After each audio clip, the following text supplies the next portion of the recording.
Your source for all things Texas Tech. This is the Ask Level podcast from Double T 97.3. Hey, what's going on? Welcome into another episode of the Ask Level podcast, episode numero 39. I thought about trying out my Spanish there, and then I balked. I'm like, nope, it's been a while. So you want to give it a go? What's 39 in Spanish, Level? 29. 39. 39. Yeah, you went 29. See, that's why I balked on it first. Fumble. Yeah, fumble. That's Chris Level. I'm Chois Woodman. We'll have a fairly quick, brief episode for you this week. A couple of topics we'll dive into and send you along your way. Tech football related, a little bit of baseball conversation, and the world of realignment it's buzzing, at least. So we'll get into those things here today. Level, you had a good week so far? Yes, it has been a good week. I know this is a stressful time for a lot of people out there with kids or teachers, or just if you're a college kid or a professor, just whatever, anybody relating to anything with a school. That's right. As the old academic year kind of is either already wound down from a college standpoint or about to wind down from a high school standpoint. So graduation's going on and all kinds of things. So hopefully everybody has a good kind of wind down process. I know it's stressful, but yeah, anyway, so we're certainly pulling for everybody out there. So good luck with graduation, or whether it's first grade graduation or eighth grade graduation, or you're graduating from high school or whatever it may be. So no doubt about it. Giddying up, we'll move into Tech football first. The hype train's starting to roll for Texas Tech football, and we're still early, very early, but this is something we haven't seen in Lubbock, Texas in a while, and that's this being national attention, and quite a bit of it towards Joey McGuire's program. This week alone, we saw Brett McMurphy toss out his, I think he calls them the never too early bowl projections. So McMurphy used to work for ESPN. He's now with the Action Network, but never too early bowl projections. And his bowl projection had Texas Tech playing in a New Year's Six bowl, the Cotton Bowl against Alabama. So that got some buzz around here, a little bit of hype, and that's a good thing. We saw CBS Sports also put out an article of the dark horse contenders for the national or for the college football playoff from each conference, and he used Texas Tech for the Big 12 on that one. So it's not a very well kept secret about Texas Tech right now that there's some buzz, hype, whatever you want to call it, that this program could be pretty good this coming season. Yeah, I think there are plenty of skeptics still there. I think though that you're not necessarily gonna sneak up on anybody though, and I think I think though that you're kind of have become a trendy conversation because I think people think you'll be very relevant. I think some people are going to be brave enough to say that's like Brett McMurphy. Like I'm gonna put pen to paper, and I'm gonna because I mean he'll get some credit if that happens. He'll be like, called it back in May. And there's plenty of people that are like, what is he thinking? Like what is he doing? And I certainly get that. It's been funny to see kind of some of the reaction, and like even from your own fan base, because I think some people, they really like it. They are embracing it. They're like puffing their chest out a bit. And then I think other kind of a segment of the fan base is like, oh no, what are we doing? We're setting ourselves up to fail. I've been here before. Oh man, like I love being under the radar. You can't have it both ways, No. So I think Brett is very well respected. I think he's been around this game a long time. I think, this is somebody, he's covered this league and covered it nationally and all those things. And so I think he sees what a lot of people see in that Texas Tech football has a chance, because it's one thing to say they're going to the Cotton Bowl they're going to play Alabama in the Cotton Bowl in my early bowl projections. But if you look at it and you kind of dive into what he wrote or what he picked, he's essentially saying to you, Texas Tech will win the Big 12 conference. That's what he's saying. Yep. That's the end game. That's ultimately what he's saying. He didn't have anybody in the playoff from the Big 12. He had 10 Big 12 teams going to a bowl game. That's unreal. Yeah, which out of 14. Yeah, so no West Virginia, no Iowa State, no Cincy, and no Houston. Those were the 4 that were left out of his projections, but 10 others going to a bowl game, and you were going to the quote-unquote best bowl game, and so you would have earned that right by winning the Big 12 championship. So he not only says you're going to go to Arlington and play for the league title, you're going to win it, and you're going to come right back there and play Alabama in the Cotton Bowl, a month later, I guess it would be, which would be kind of crazy. Is that you would, get to play back-to-back games in AT&T Stadium that were extremely meaningful. But it's fun, man. I mean, we've been frustrated with the drought over the last decade. Choice, sure. We've wanted this. Don't shy away from it. I think Joey's, if anybody has been responsible for putting this team on the radar or saying, hey, we got a chance, it's the head coach. And he's not scared. And I think he'd tell you, if you're scared, go buy a dog. Don't shy away from it. I embrace it. It doesn't mean you're going to win the Big 12. It doesn't mean if you don't win the Big 12 that it's been a failure of a season. You're looking for progress. You're looking to be meaningful. You're looking to be relevant and all that. And I think you can do all those things. So I love it, man. I think it's great. I think you dare to dream, Yeah. I think you've got a shot, and we can keep talking more about it. But I think that's the end of the day, Choice. I mean, that's really you have a chance. And I think Texas and Kansas State maybe could have the biggest gripe with your pick. The others are Oklahoma and TCU that I think kind of are in that top tier. Yeah. But I certainly get why you're being talked about the way that you are. Yeah, and some of those odds that have come out in recent weeks, and I know there were new ones this week.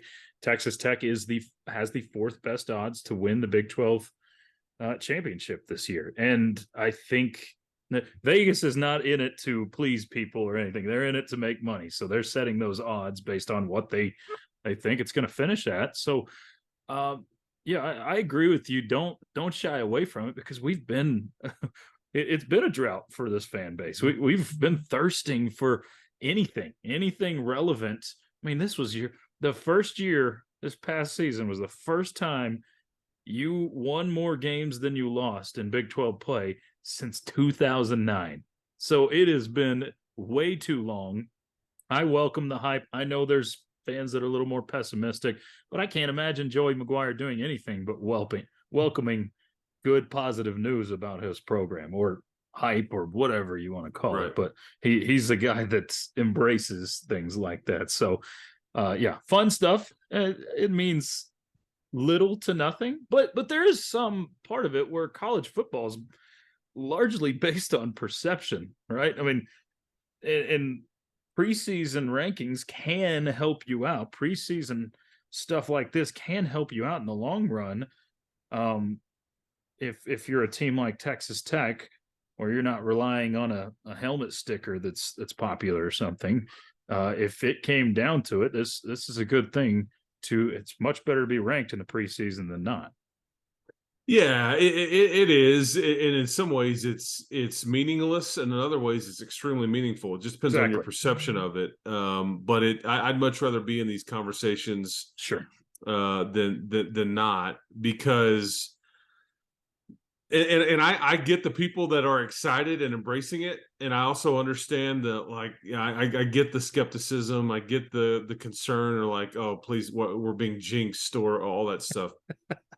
Because the reason, like, your basketball Final Four appearance in 2019 was so much fun, because in some ways it was a bit unexpected. Yeah. You kind of got on a run, you got really hot, you're sharing a conference championship, and it's like the dynamic and your mindset changed from mid-January to mid-March dramatically. And what is happening here is that you're getting an off season full of talk and expectations, and so in some ways, if you don't reach those, you feel like it's a letdown, or Right. we fell short. You're just not there yet. Like you're not in any position to be like to suggest anything other than going to a bowl game. That's not a failure of a season. I mean, I think you have to, keep it in perspective, but it's okay to embrace the expectations too, man. Heck, it's fun. I mean, I mean, those guys are over there again. They're going to talk all off season about Big 12 championship, but guess what? They've been doing that for the last 10 or 12 years. I mean, I can't tell you how many times I've been over there and they break down a huddle when Coach Wells was here, when Coach Tuberville was here, when Coach Kingsbury was here. Hey, Big 12 champs on 3, ready, break. That whole deal. Right. And you have to speak things into existence. But sure you do. I would say, though, that if you look at your team, and this is why I think Brett McMurphy or, your CBS writer and people that look at it, like, what are the questions on this team? And that's where you really have to search a bit to find the weaknesses or the question marks. I can get into the whole conversation. Yeah, you don't have a proven kicker, and you had a really good one last year. Now granted, last year you went into it with a semi-proven, semi-unproven kicker. Depends on what your view of that. He ended up crushing it. Gino Garcia may not be asked to make as many meaningful kicks as Trey Wolf was last year. Don't know. Is inside linebacker a question mark? Absolutely. Is offensive tackle a question mark? You have the same guys back. You moved them around. All those things. Is quarterback health a question? It's a fair question to ask. I'm just saying, but you're kind of in the weeds on some of these questions. It's not like you have, like with Texas, I think they have one of the best offenses on paper in the country. And Quinn Ewers is by no means a proven commodity. Yeah. But this is a guy that was in the 50s on completion percentage last year. He also had, I think, 16 touchdown passes, 5 interceptions, some semi-modest numbers. He also got hurt. Okay. He has unbelievable skill around him. Look at the NFL folks. They're going to tell you that the tight end and the receiver and some of the offensive linemen, these are draft pick type guys. On paper, defense, they have a lot of questions. They do. They're going to replace 2 stud NFL running backs and have to replace that. I don't know if Texas Tech has some big glaring question on one side of the ball or the other. It's pretty much just solid. Sure. Everywhere you go look. And I think that's kind of fun. It's like, because I think you can win games 52-49. You can win games 14-10. We saw that last year. That's right. And that's when you have kind of all this balance and you're just solid everywhere, that this is what you're capable of. So no doubt. Now, shifting to the much larger bubble of college sports and the realignments, there's been a lot of things going on in the last 2 weeks. Still more, trickling of news out of the Pac-12. Looks like we may or may not. It sounds like there's a deadline that's not an official deadline of June 30th to get a media rights deal done for the Pac-12, kind of, and they've pushed that back. But then the ACC has these meetings this week, and seems like there's some unrest in the ACC. And then we learn that they're talking about a model based off of performance, so almost like an incentive-based model for teams in the ACC. So it just seems like in a lot of places it's never enough, or if you see someone that's got something better than you always have to try to aspire to get to that. Well, and you're right. It's, I think some people, it's like FOMO. You're left out of the party of sorts, or like everybody's getting paid. And I mean, I think the ACC, you can sum this up pretty easily in that I think Florida State has an issue that pretty quickly Central Florida will make more money than Florida State. Yeah, and I think they're going, wait a second, what? I mean, they have an issue with that. But they probably should. I don't disagree. Whoever negotiated that deal or signed off on it, and guess what? They all did. They all did. Yep. So They can be mad Hastily. about it now. It's one of the dumbest and worst sports deals really in the history of contracts. Not just, we can talk head coaches, we can talk free agents, we can talk team sales, we can talk, but as far as media rights goes, it's top of the list.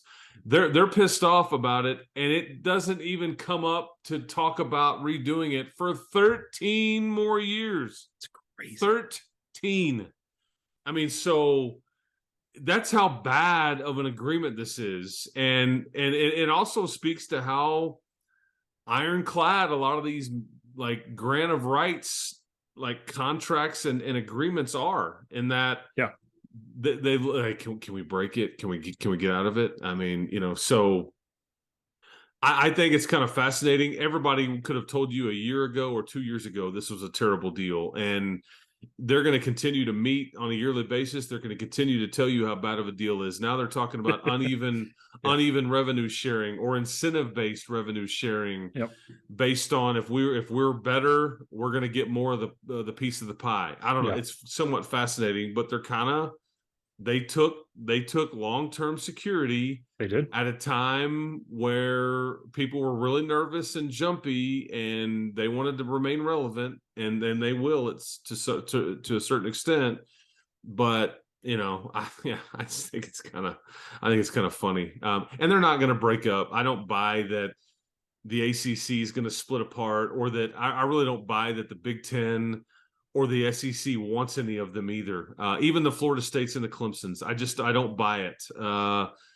I think because if they really wanted to do that and the money was there, I think they would have done it when they had the chance. I think that USC and UCLA, this is just a year old news. Yeah, it's sure. and the Florida State and Clemson could have opted out or kind of renegotiated something several years ago before they agreed to this deal. So I just think they'll coexist. They'll be complainy and whiny and kind of just take what they can get. And maybe their deal gets ripped up and redone. And I don't know. But at a time when the network that's paying them and providing their network is laying off people by the droves, right? Brett Yormark looks like a genius. Sure, he does. he got to the front of the line, and he was very smart to grab when he could. And I'm saying that at the same time that I'm criticizing the ACC for in some ways doing the same thing, and you could even say that Brett Yormark got kind of lucky, okay, and that's fine too. Rather be lucky than good, but I don't know, but it's I'm not really here for the ACC talk. So on the realignment front, I seem to ask you this question once every month or so, but as of right now, as what you see in the landscape of realignment, do you think the Big 12 adds any other teams or announces any adding of teams in the 2023 calendar year? Here's what I'm uncomfortable about all of this, not just Big 12 related. Here's what I'm slightly uncomfortable about is that if you follow this conversation for a long, long time, and some of us that have been in the media and all that stuff, we've done this, and Woodman, you've been a part of that. And I just remember going way back to when this first bomb got dropped. Oh yeah. And I'm literally in a car driving down I-27 going after Larry Scott, not going after him, but trying to follow him, trying to find out what in the heck is going on when he came here to meet with the Texas Tech about the Pac 16 and all that kind of stuff. Is that when real news has happened, like real news, it's come out of nowhere. It just like, oh my gosh, think about it. True. Oklahoma and Texas was this way. Like, the A&M, Brent Zwerneman, at SEC Media Days, and it's just like you do a double take and you're like, what is going on? Because it got leaked to A&M, and then they were out of the Chronicle and all that stuff. It's kind of like a remember where you are kind of thing. Sure. Last summer, I was actually in the team meeting room at some function, at a lunch function.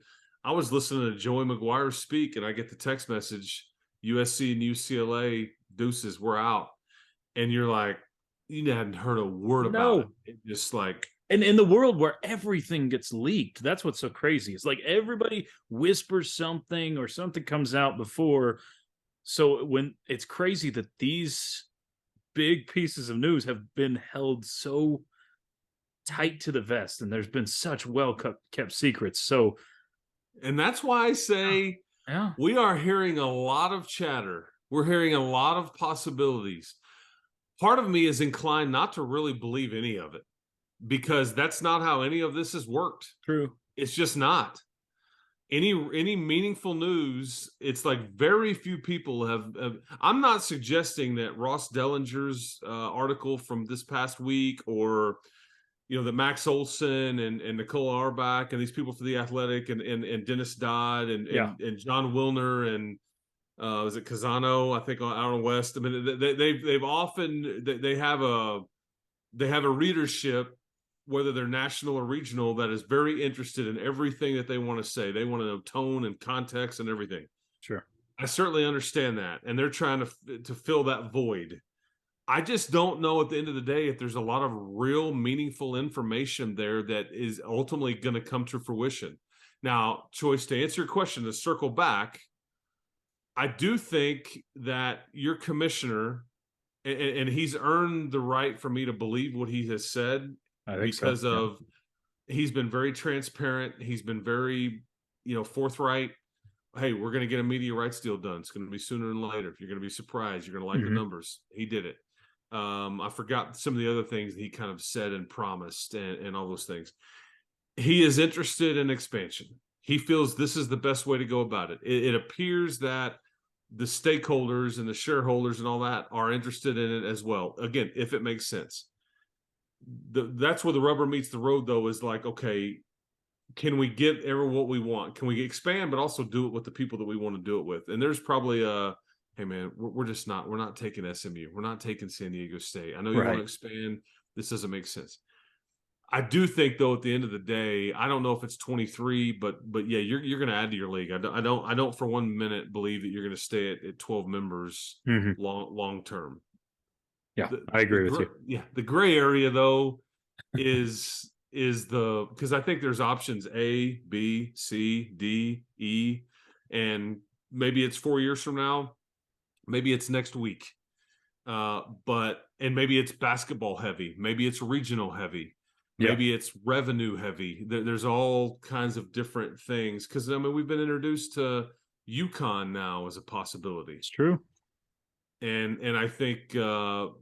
To me, you're only talking UConn or the UNLVs of the world if you're just out on the Pac-12 options. That's the only way you get to those other options.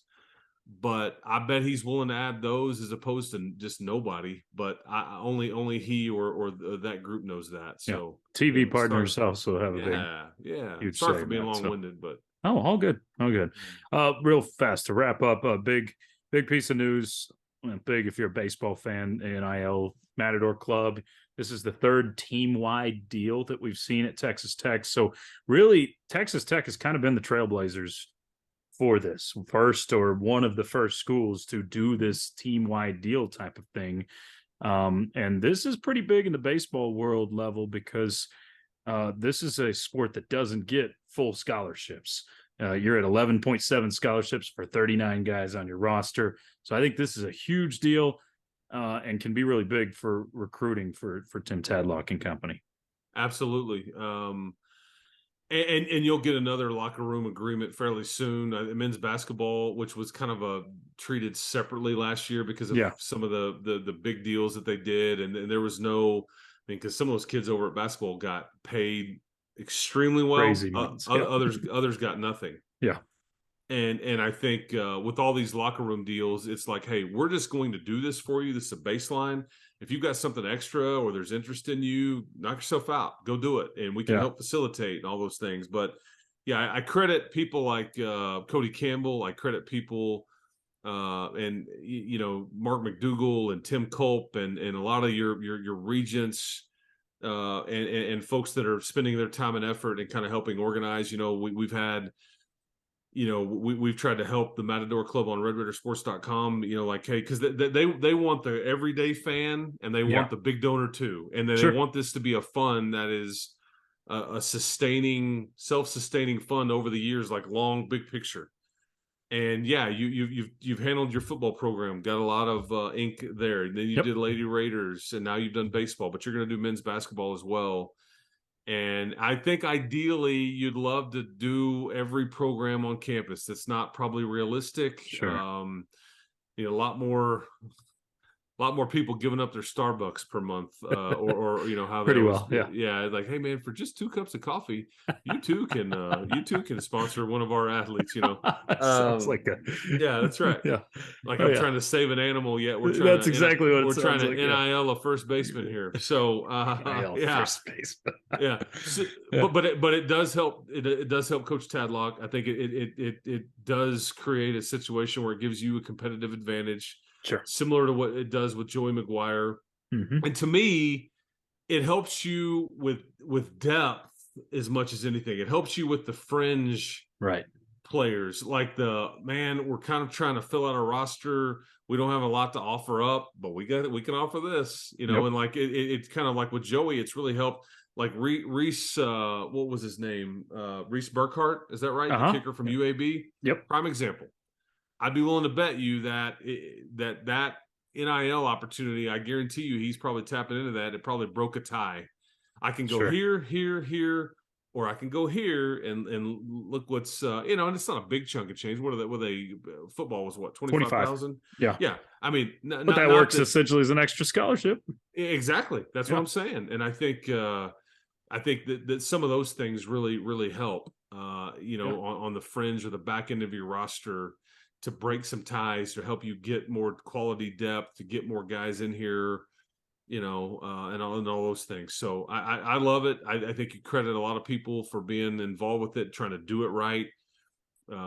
It's a tax write-off. They want the small donor, the big donor, whatever. I just think it's really been kind of fun to watch it materialize, because you got really smart people that care, trying to do it the right way. And I think you're right. Texas Tech is kind of in some ways you're right. They're a market leader there.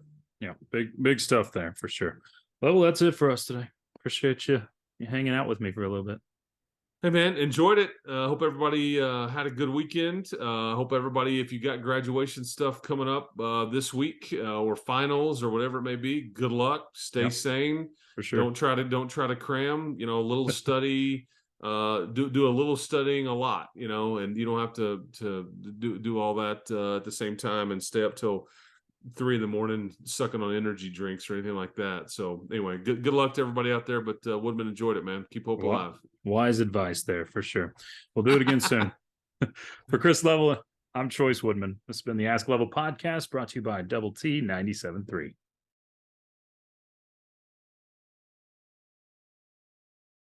You've been listening to the Ask Level podcast, powered by Double T 97.3.